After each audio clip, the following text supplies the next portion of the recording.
However, ladies and gentlemen, we now move to a very critical and a very important presentation of the day. If I could call this a keynote, it will be very fair to say the same. As they say that true test of leadership is during times of turmoil, during times of transformation, during times of complexity. Our next speaker, ladies and gentlemen, is an industry veteran who has seen the diagnostic industry grow through patches into a very structural and an organized way, the way it is today. It is my pleasure to invite on stage the founder and managing partner for Centroid Partners, Ms. Dr. Om Manchanda, to please step up onto the stage and make his keynote presentation and share his knowledge and insights with us, sir. Welcome, sir. Thank you.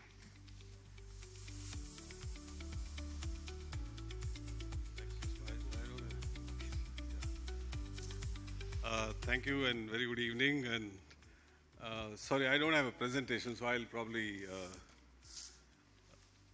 So thank you for inviting me, and it's a pleasure to be back in gathering of these people because I probably left this world about 9-10 months back.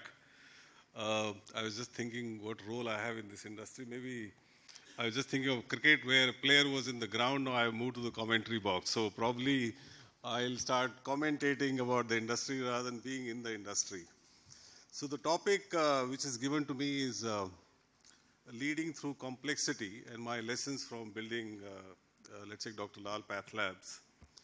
But I just thought I'll cover, looking at the audience sitting here in the room, and few things which probably may be of, if I were running these organizations, and my sense is people who are in the room are either CEOs of a lab or maybe who are trying to build their lab business, or maybe pathologists or other doctors. Let's say if you are a CEO of a company or a pathology lab who's trying to grow the business, and the previous session covered about M&A activity or inorganic activities, one of the ways to build, and I don't know where this person is, he talked about family of acquisitions or Newburgh Diagnostics, which is getting built up. So the inorganic is one format which companies are trying to build scale. The other scale is that you actually grow it organically, which essentially, even if you acquire a lab, you still have to grow it organically. That doesn't mean you just leave it there. Probably I'll touch upon the organic part of the business. The first complexity which all of you should remember is emerging is when I came to this industry or sector, some people call it, you actually had a doctor and a patient, and that's how the patient was getting defined as a customer or a doctor was getting defined a customer. But today that definition is completely changing on the customer side. That patient is no more that patient, it's actually all of us. So I would rather use that healthcare customer is a consumer. Today, healthcare person or a consumer is somebody who doesn't need to visit a doctor also. Somebody who's taken charge of his or her own health and trying to answer this question is that, can I take care of myself, my own body? And awareness levels has just shot up in the last at least 5-6 years. And the biggest trigger for that, all of us know, has been COVID. Of course, it was slowly simmering, but COVID has been a huge sort of a trigger to this knowledge base that has emerged. And just to tell you, last night I was having dinner with few people on the table. I was actually surprised that people were talking about kind of supplements they consume. Even I didn't have that kind of knowledge. What these kind of knowledge they have, what supplements people need to take at the age of 30, at the age of 40. And when I interact with my children, they probably have more knowledge about entire body system than probably I have. So the point that I'm trying to make is that now your customer is all of us, its entire population of the country, and that's where the opportunity actually has gone up many-fold. Now, you will have figured out which part of the segment that you are playing your game. The second, now as the definition of this customer is changing, so are the needs of this customer. Now, if you go back, again 2 decades back when I came, nobody used to prescribe, even a liver panel would be separate tests like SGOT, SGPT, all those kind of tests were separately written on the prescription slip. And slowly, slowly it moved to LFT, KFT, etc., right? Then you saw this liver panel, kidney panel. But now even they are also disappearing from the prescription slips. What is happening? Swasthfit from Dr. Lal. Or maybe I don't know what are the other brand names of other companies. So technically these have become into packages. These are called preventive health packages. And Ariman talked about this. I know some of the companies are, even in Dr. Lal, now I can share that because since it's a public information, close to I think 26, 27% of the business is coming from these packages. Go back 5 years, this number was hardly in a single digit. We were not even tracking this number at all.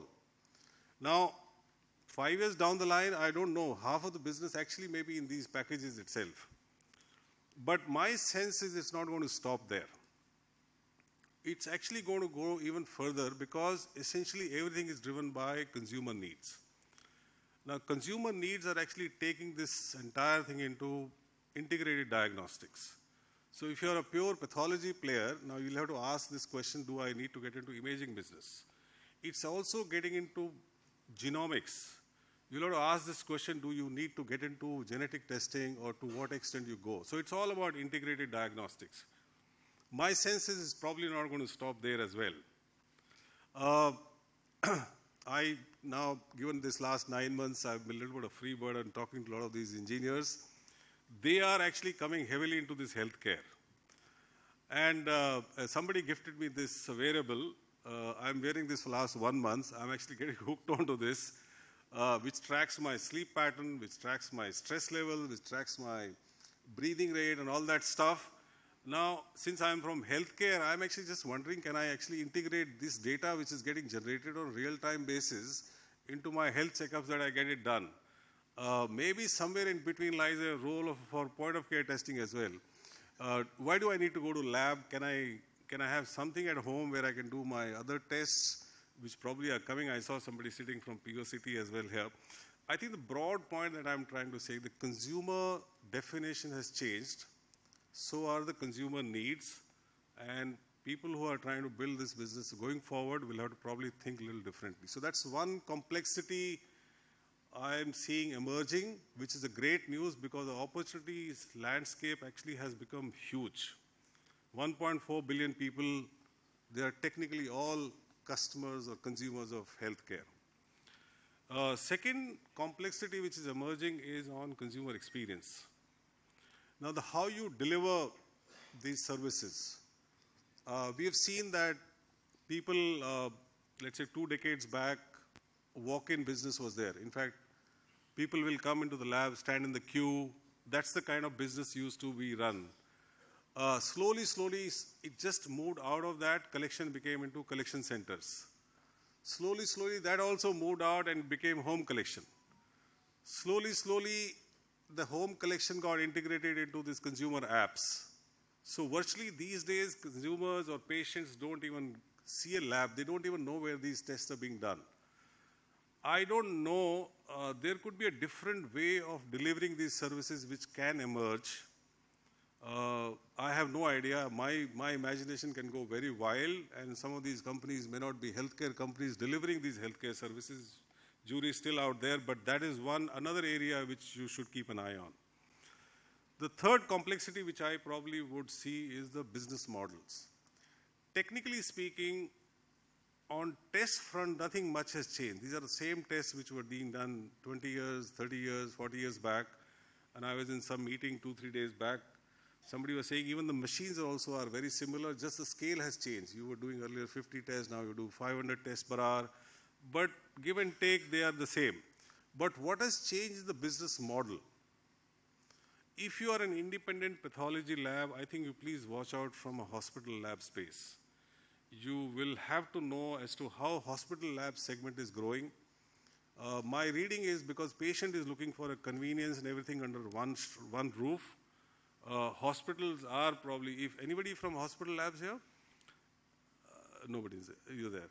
Hospital labs or hospital, if I were a CEO of hospital, probably I look at that hospital very differently. And I will look at testing also very differently. And some of these hospitals have started dropping prices. Earlier, they were 3x of the retail pathology lab. They have started dropping prices. These guys have gone into setting up retail pathology network. Some of the large hospital chains have got, many of these people are trained by me. I can see that all of them are going all over the place, setting up their retail home collection setup. And these guys also have gone into health packages, because the place where I stay there is a hospital which has set up a small clinic. And these guys keep running these packages there. So all in all, I think the business model disruption is also likely to happen. So keep that in mind. So that is one area which I thought I should touch upon on the organic side. The second area is inorganic, because to build scale and to build business organically and widen footprint, it's a long haul. And I have experienced this firsthand in my earlier assignment, where it's not that easy to, because Dr. Lal Pathla, very strong in northern part of India, we still found it very challenging to go and set up business in southern part of India. So that's where this role of M&A comes in. But M&A has its own challenges, because this gentleman talked about how you integrate, how you work with partners, and my friend Velu has done a good job. So, but this is another area which you should look at. And I think lastly, probably I would say, it is still not yet happened, which is the payer side of the market in healthcare. It is still evolving. Maybe people like Ariman can throw some more light on that. But that is another area which is likely to disrupt and create complexity as insurance penetration starts moving up. I think hospital business is still getting disrupted, but diagnostics is yet to see that change. But maybe in next 5 years, you will see that change as well. So these are a few points I wanted to add. I am happy to take any questions if the audience has. Otherwise, that's it from my side. Thank you very much. Is that okay? Yeah, thank you. Oh, you have... Sir, you are the stalwart. I can't answer your question. You have to come and answer here. He is my old friend.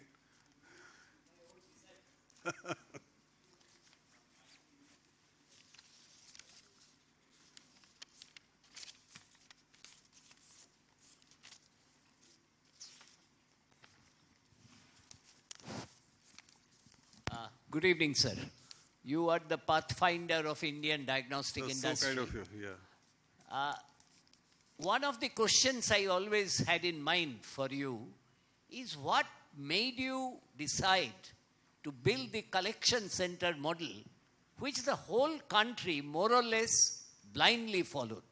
What brought you to that unbelievable success story? So to be fair, I don't think I can take the credit for that collection center, because when I joined, this model existed. So let me put it that way. But where did I see the opportunity here was fundamentally, if you think of your customer or consumer, I use the word, hi Ravi, word consumer, and if you only think you have to think about consumer needs, then you have all the answers, because you are trying to solve consumer needs gaps. So when I came, then I found that in one of our main labs, those days these apps were not there. Text messages were just starting. People were not very comfortable with emails also. So they would come in the morning. Even queue management system was not there. Everybody standing in the queue, waiting for their turn to come. And Ravi sitting here from logistics, he would know this. And then go back home, again come back in the evening, asking for report, because these are all physical reports. Some of them actually were disappointed because a person on the counter said, sir, a report is not ready, please come tomorrow. So technically going to a lab and getting yourself tested was nearly about a full day affair. You take a day off from your office, go to lab. Lab itself is about 4-5 kilometers away from your from your home. So net, it was a long drawn process. Now collection center some way provided part of the solution that can I take the collection closer to the patient? Instead of patient traveling that far to the lab to give sample, we take the collection closer to the patient. That really enhanced the service levels. After that, slowly, one thing after the other started happening. Because queue management itself, Why do you need to stand in the queue? You can come and sit there if there's a number flashed. I'm just talking about go back. Now, today the world has changed quite a bit. But all these building blocks were essentially, as Aryaman put it, is all about consumer experience. And what is consumer experience? Can I save that day which that consumer unnecessarily wastes on just going to the lab and getting the report done?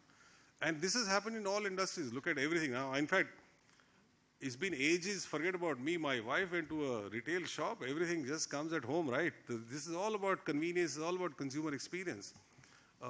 This 10-minute delivery, which of course is always a controversial stuff, but has disrupted the whole thing. This is all consumer experience which has led to this. That's where I would say collection center model comes in. Of course, it's not easy for everybody to copy or replicate because quality is a big challenge. I hope I answered. I have another question. I think they may have a time constraint. You have, right? One. So maybe last. Okay, last question. So what has been the one thing that has put Dr. Lal Path Labs ahead of every other competitor? Like you go to Bihar. I'm running a consulting firm. You have to pay fee for this. So. I know. That's why I'm getting it free. No, I'm just kidding. Yeah. So what has been the success story for building such a huge organization? You know, you go to Bihar, you go to UP, you go anywhere, you see Dr. Lal Path Labs. What has been one I think factor? it's finally it boils down to people and the kind of capability they have and how we gel as a team. I think Dr. Lal and we just work together nicely. I know he's coming online here. But I would actually say that since my own background comes from branding in large companies like Hindustan Lever, so I'm actually familiar with large-scale businesses, while I still believe that we have not yet scaled what this can actually become. So we have a long way to go. So the scale in India can be even much, much bigger than what we are. And I'm familiar with how large-scale companies operate. So I think it's all about people and experience they bring with it. Yeah. Thank you. Thank you.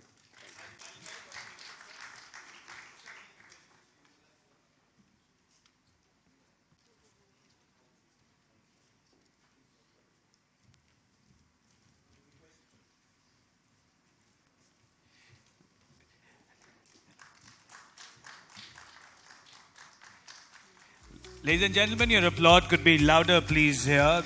Thank you, Dr. Manchanda, for sharing your insights here. Thank you, Dr. Nischal.